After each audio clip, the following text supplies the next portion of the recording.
everybody. Today I'm going to show you how, just give you a walkthrough of your life records section 1. It looks like a lot. It really isn't that bad. In class, we should be able to get it done in the first 2 days, maybe a little into the third day. And it's really just if you were gone or you just didn't do your work and now you're catching up, just follow along with me. Maybe double screen it. Do side-by-side screen if you can, it might help, and just work while I talk. That's what I have people do in class, and then you get done. If you don't work while I talk, then it really does kind of take a while. And then just pause, like pause the video if I'm getting too far ahead, and finish your thing and then start it back up again. So this first page is really just a checklist. It's like, are you getting everything done? So you don't have anything to do with that. And then this first page, this is where it looks like so much, but all you actually have to fill out is your address on the bottom. Okay, so for this, or you could put it on the top, it doesn't matter to me how you do it. But I'm going to just type in, I could type in 828 Greenway, I'm typing the schools, Avenue, I'd type Oakdale, the state, years you've lived there, and just estimate if you can't remember exactly. Contact person and office number, that'd be if it's a rental. And it's your own, you are the one renting it. If your parents are renting it, don't worry about that. This is just to help keep you track of where you're living, because anytime you go to rent, they're going to ask you, where have you lived, and past addresses.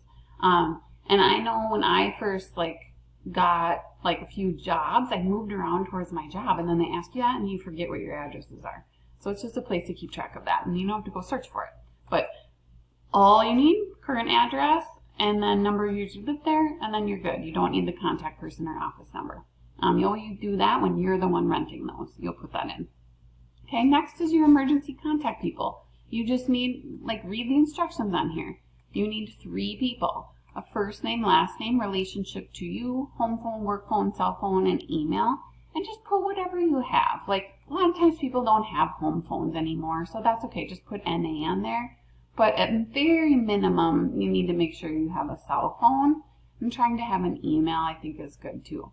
So 3 people, I would do on this, I would do my mom, I'd do my sister. A third person, I'd maybe do a friend, so it's not people that I'm with at the same time, if that makes sense. Because if I was spending time with my mom and my sister all together, well, if we got in an accident together, they wouldn't be there to make decisions for me. Okay, so have someone that's either not family or just never hangs out together.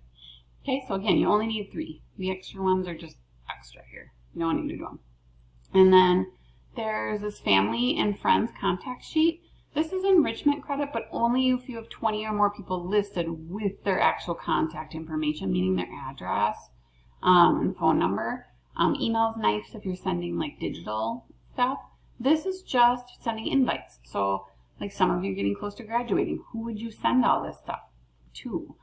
If your parent or guardian already has a format that they're using for this, you can just delete the table and put in whatever they have, and that's okay. But this is just the way you have it, not just your parent or guardian. But again, this is enrichment credit only. You don't have to do it. If you skip it, you don't lose any points. Okay. Next is your billfold or purse inventory. And this is super important. This is where you can start, and pay attention to when I say you can and when you can't.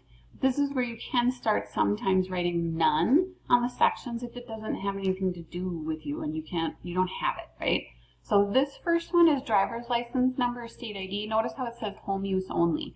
You won't fill this out right now. You don't want to give that to anybody, okay? But you would fill that in later. And then next is, if this is a whole point of this page is if you lose your purse or billfold or wallet or whatever you want to call it. This would be oh, okay, I lost this stuff. I don't have to think about what's in there. I can look at this page and I know all the stuff. So if I lose my credit card or it got stolen, I would have it in here. I'd have an information to fill it out and call to cancel. So that's the point of this. If you have a debit card or a credit card, you put the name of it, like Citibank or whatever it's called through your bank. And then you put the phone number, and you can find that on the back of your card. Okay? credit card number, don't fill that part out for class. You shouldn't share that with anybody, but it's there for you to fill out later. And then the expiration date, same thing. And again, if you don't have anything, just write, if you like don't have any credit cards, you can just type in none there. Okay, but if you do, fill out what you have. And then the next part is list any other important information in your wallet below. So like for me, I would write health insurance, cards, and I would put for me and my daughter, I would put like any other cards go up here that are like actual bank or credit cards, but my health insurance cards would be one. You can have a lot, like other stuff that's important. You should not have your Social Security card. You shouldn't have that in your wallet. That should be at home in a safe spot. So don't put that in here. And if you do have it in there, move it to a different place. Don't put like a pack of gum or anything like that. But anything you'd have to replace, it goes there. If you don't have anything, you can put none in that also. If you leave these blank, I will count off. So you need to make sure that you're putting none if you actually don't have any. And then you can get the points for that. Next is your personal medical history. And again, you can type none in some of the boxes on the top. But you need to make sure each new like table or new page of a table that you're doing that. However, this first part, you should know. Okay, your full first, middle, and last name, date of birth, place of birth, current health status, what do you think? Best guess. And then put today's date. And then blood type if you know it. If you don't know it, then you just put don't know. And that's okay. Okay, and then you'd have medication list. So you type in list of your medication. And I know some people are like, oh, this is starting to get a little personal. I don't like scrutinize and look at this. This is for you. So that now, like a lot of times people have their parents or guardians fill this out for them. Like you're going to be out on your own pretty soon, and then it's going to be your job to fill this stuff out. And so having this all in one location will help. And then like, you know, if you access this document, it's nice, it's digital. You can access it on your phones when you're at the doctor filling out your paperwork. So that's the point of this, not for me to be in your business. In class, I share my medical information to kind of help you feel a little bit better, but it'll just take longer to do it this way, which is put the name of your medication, when prescribed, best guess. If it was like about 5 years ago, put that. If it was like a few months ago, put that. Reason taking it, like what is it treating? And then any side effects, if applicable. It's okay if you don't fill that in. You can just put NA if it doesn't have any. Okay, the biggest thing is that you have the name of the medication, and I almost should really change this, is when I'm going to, amount or dosage. Let's do dosage. So meaning how much of it are you actually taking, because you need to fill that out. Okay? But that's the stuff I'm worrying about on here. Any medication. And then you can also list on here, like I take different vitamins and mineral stuff, and I would list that also. They want you to put that on your forms. Next is allergies. If you have any allergies that are non-medication, so that would be like seasonal allergies, like dust or cats or dogs or any of those. When did it start? What are your reactions? And then treatment, if any, like do you take anything for it? And then you can just put like see above if you're taking Flonase or Claritin or something like that for it. And then the next one is allergies to any medication. So like I can't take penicillin. It gives me like more of a high reaction, right? So I would put that in there. Age it started, and then reaction to it. Okay. I also can't take codeine. I throw up if I do it. So, but I wouldn't say that's a true allergy. It's more of a sensitivity. So I would put that in there, and that's important to put what your actual reaction is. Okay. Next is your immunization record. I can't show you how to do this because I don't have myself on the campus portal. But you go to your campus portal and it'll be listed under the health tab. You just click on the health tab, copy and paste it in here. It's really quick and easy. Again, if you don't ever take any medications, you need to make sure on this one you type in none. If you don't have any allergies, type in none here. You type in none here. So each table has something if it doesn't apply to you. Immunization record, you can't do that. You should have it. Even if you don't have all of your immunizations, it'll still be something that you can copy and paste in there. Medical conditions list. This is, you can just check if you have the condition. So like I can do a couple like anxiety, ADHD. If I scroll down, I have more. So I like type all these in. I've had a miscarriage once, and migraines. Okay, so that's my basic stuff. Treatment you take for this, I would enter stuff, my medications, or put none if I don't take anything for it. Okay. Just go through and do that. If, like on this first part, this first page, you are looking at this, like if you have none on this first page, make sure you just put none on the first blank here, and then do the same thing on the new page. So I'd put another none on here, or just a new one if that just applied. Okay, taking those off. Okay. Okay, and then there's just this part too. It lists any major diseases, surgeries, or conditions or illnesses not covered above. So like for me, I had sinus surgery to make my nasal passages smaller, so I would just put sinus surgery right in there. Okay, if you have none, make sure you're putting none in there. Okay, and then hospitalizations, name of the hospital that you stayed at, city, reason, date, result. The only time I've stayed at a hospital is when I gave birth to my daughter. I was at Woodwinds. I'd put it in for Woodbury. I'd say birth of my daughter, the date, and result. I could put baby. But if you've had any other ones, you could put that in. My surgery for sinus surgery was just outpatient. So that one is not like a full hospitalization, if that makes sense. And again, if you've never been hospitalized, you just put none there, and then you're good. The next part is family medical history. And I have on here relationship. If you're not comfortable putting it in, I'm not, again, looking. I check this stuff for, did you do it? Is it complete? That's all I'm looking for. It's quick, right?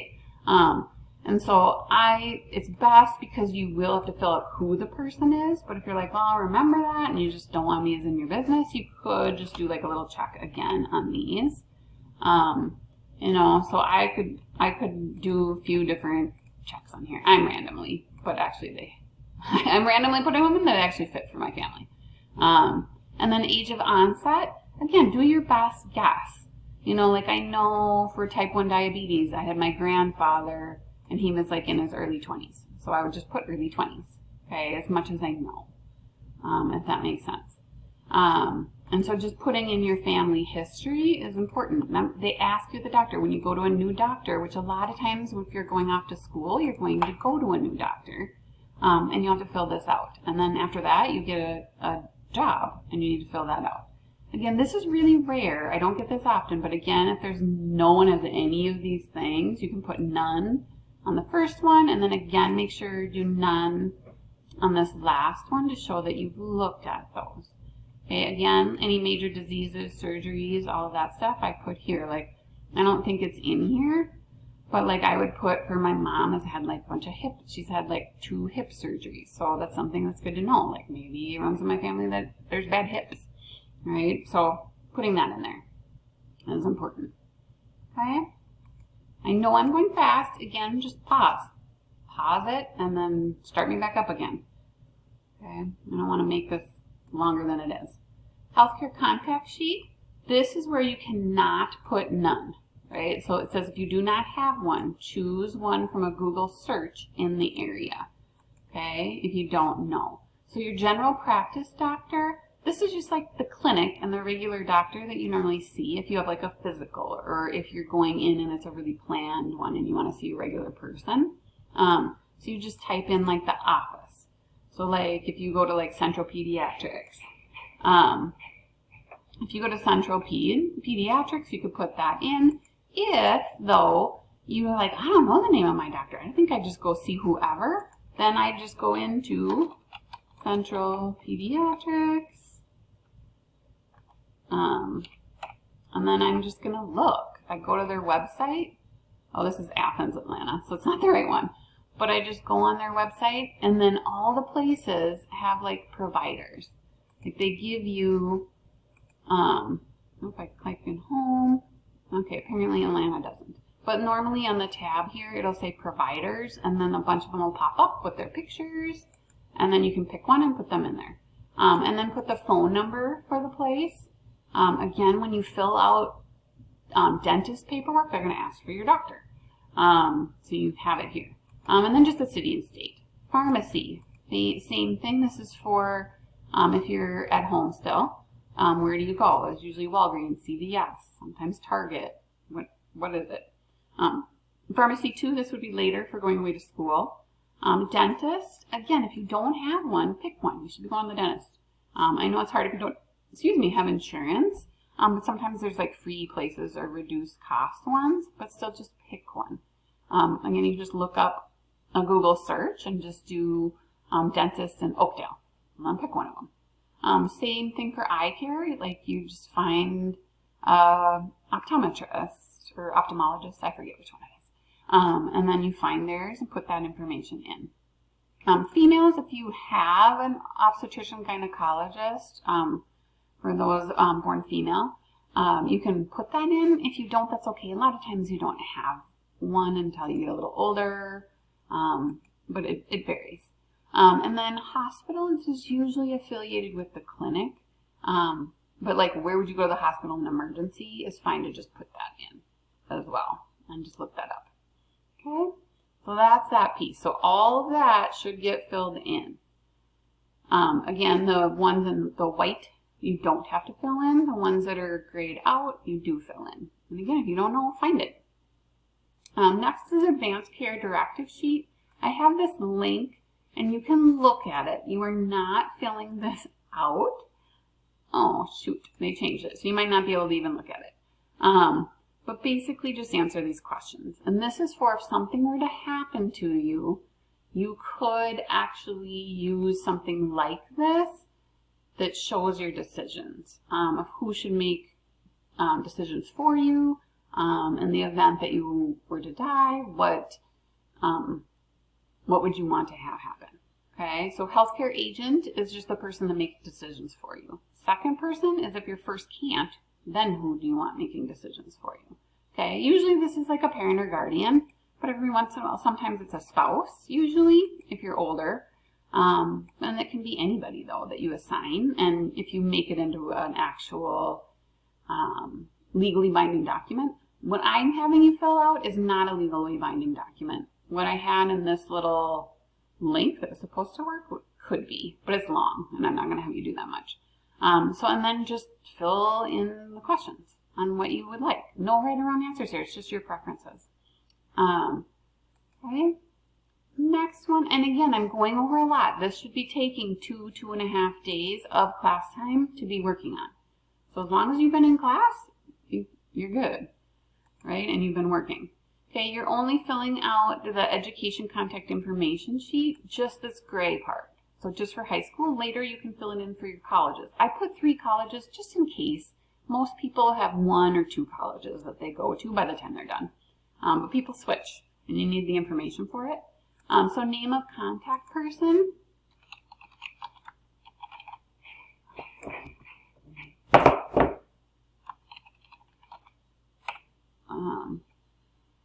So I'm just going to go on here, and then we go to guidance. And your contact person is going to be based off your grade level. So on here we have 11th grade is Miss Larson, and 12th grade is Miss Caruso. For 10th grade, Miss I honestly don't know her pronouns name, I'm sorry. So first is Miss Knudsen. No one in this class is a 9th grader. He shouldn't be anyway. Class of 2024, that's her information. So just pause it. Whenever I get to your person, you just pause it, and then you'll fill in their name. You'll fill in their email and their phone number. Okay, class of 2023, Ms. Larson, there's her email and her phone number. And then Ms. Tracy Caruso, that's for my seniors, that's her email and that's her phone number. Okay, so that's the name, their phone number goes there, their email goes there. I have already put the parchment, where to get them, and then give extra information about how to like do it and how to request them. And then just put your student ID, and then your username. I think they're usually the same thing. Let's just do this. Actually, I'm going to delete it. Okay, and then a password, you're just going to leave that blank for now. But this is where you put like your parchment password, okay, for a future. And then your student ID and like login to like your Google and all of that stuff will go away once you graduate. So you want to make sure you save anything like this stuff in particular, save it once you're done with it to your personal stuff, because otherwise it'll disappear. Okay, almost done. And then this, I believe this is the last one. Yep. This last one is your awards and certification sheet. This is pretty easy. If you've had any certificates, awards, or honors, you would just fill them in here. And it can be for anything. It can be for stuff at school. It could be like if you've been Employee of the Month. If you've gotten, like, you're in Taekwondo and you've had like a certain belt or anything. Just any kind of accomplishments that you can put in there. Institute or organization received from. If it's Tartan, just put in Tartan High School. If it's like a dance academy, put the name of the dance academy.